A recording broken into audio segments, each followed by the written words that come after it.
La Banque des banques, la Banque centrale européenne, a décidé aujourd'hui de sortir progressivement de son plan anti-crise. Elle a annoncé qu'elle allait racheter beaucoup moins de dettes publiques aux États qu'auparavant.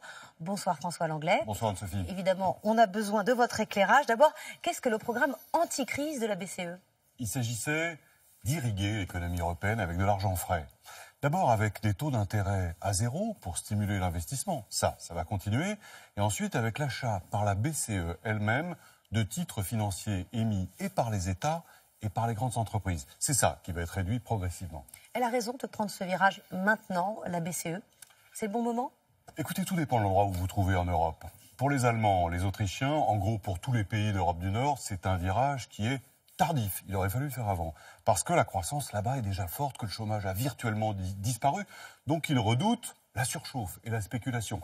En revanche, si on descend au sud du continent, en Italie par exemple, ou en Grèce, le sentiment est complètement inverse. C'est un virage prématuré, parce que la reprise là-bas est jeune et fragile et que le marché de l'emploi est encore sinistré.